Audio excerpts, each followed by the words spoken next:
আসসালামু আলাইকুম। কুয়েত বাংলা নিউজের পক্ষ থেকে আপনাদের সবাইকে স্বাগতম। আশা করি যে যেখানেই আছেন ভালো এবং সুস্থ আছেন।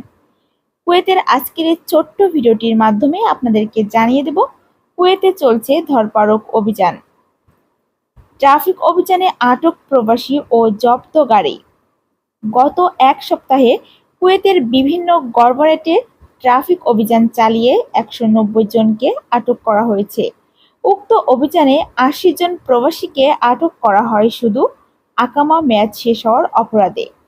এই সপ্তাহে চালকগণদের দ্বারা ১৫,৮৬৬টি ট্রাফিক আইন ভঙ্গের রেকর্ড সহ ৬১টি গাড়ি জব্দ করা হয়েছে। এদিকে ১৭ দিনে প্রবাসীরা ১৩,৩৪৭ কোটি টাকার রেমিটেন্স পাঠিয়েছে। খবর প্রকাশিত দ্য বাংলাদেশ মোমেন্টস।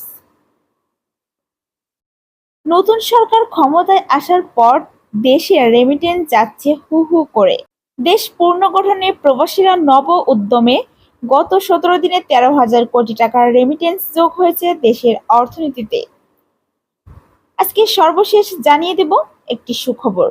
নতুন ডিটেনশন সেন্টার বা সফর মকফর চালু হলো কুয়েতে। সুলাইবিয়ায়